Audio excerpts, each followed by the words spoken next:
Hello बच्चों, अब हम करेंगे question 29। If the length of edge of a cube is double, how many times does its volume become? How many times does its surface area becomes?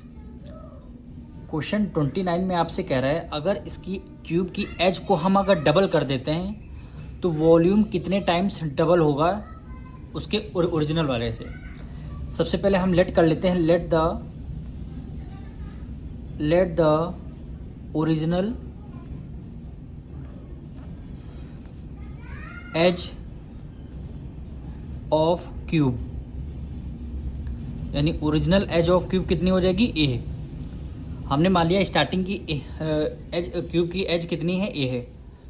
अब इसका क्या निकालना है? आपको वॉल्यूम निकालना है, यानी वॉल्यूम ऑफ ओरिजिनल क्यूब, यानी ओरिजिनल क्यूब की वॉल्यूम क्या है? फॉर्मूला क्या होता है? ए क्यूब। ठीक है, और ए की जगह हम ए रखेंगे तभी हमारा आंसर ए क्यूब आ जाएगा, यानी वॉल्यूम ऑफ ओरिजिनल क्यूब हमने निकाल लिया। अब कंडीशन आपको ये गिवन है, अगर इसकी लेंथ को हम डबल कर दें, यानी क्यूब की एज को हम डबल कर दें, तो कितने टाइम्स ज़्यादा होगी ओरिजिनल से। तो सबसे पहले हम डबल करते हैं, ओरिजिनल एज कितना था? ए था। अगर हम इसको डबल कर दें क्या हो जाएगा? 2a। तो यहाँ पे लिखेंगे न्यू एज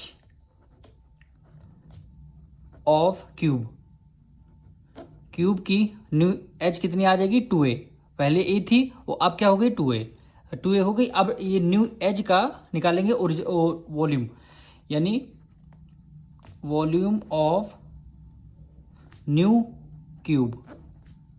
अब क्यूब का फॉर्मूला क्या होता है वॉल्यूम का? ए क्यूब। ठीक है, हमने न्यू एज कितनी है? हमने 2a रख दिया, यानी एज कितनी है? 2a। 2a की पावर कितनी हो गई? क्यूब हो गई। अब इसको 3 टाइम मल्टीप्लाई करेंगे, यानी 2a multiply 2a multiply 2a। 2 2 4, 4 2 8, यानी 8a। ए की मल्टीप्लाई 3 टाइम्स करेंगे, ए क्यूब आ गया। अब देखिए ओरिजिनल क्यूब वॉल्यूम कितना था? ए क्यूब। अब न्यू क्यूब वॉल्यूम कितना आया है? 8a क्यूब, यानी कितने टाइम्स है? 8 टाइम्स है। यही क्वेश्चन में बोला गया था, how many times does its volume become? Volume कितने टाइम्स है? 8 टाइम्स। तो हम आंसर में लिख देंगे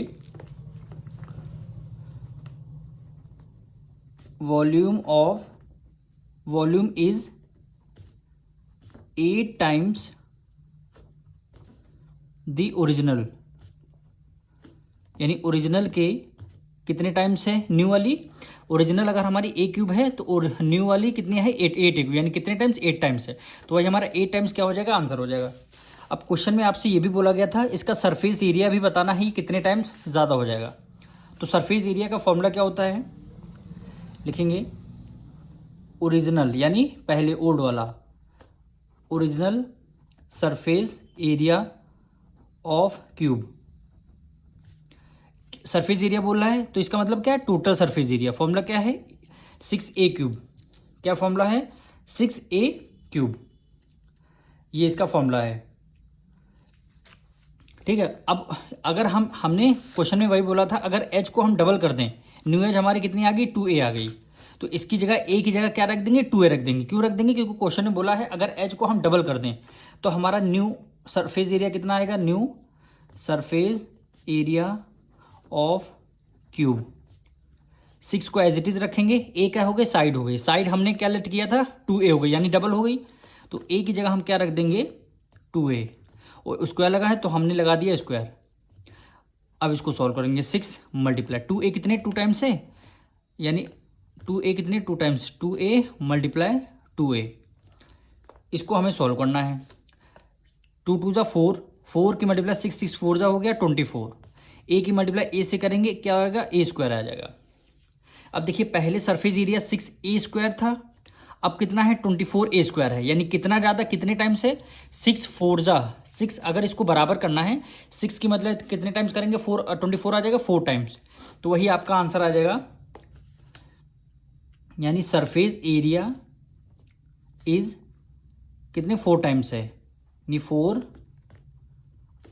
टाइम्स द ओरिजिनल, यानी ओरिजिनल के 4 टाइम्स हो गया। बस आपको करना क्या है, एक बार आपको ओरिजिनल वॉल्यूम निकालना है, फिर एक बार उस एज को डबल कर देना है। सरफेस एरिया आपको ओरिजिनल एक बार ए की वैल्यू ए लेनी है, फिर उसके बाद आपको डबल कर देना है। बस यही आपसे क्वेश्चन में बोला गया था।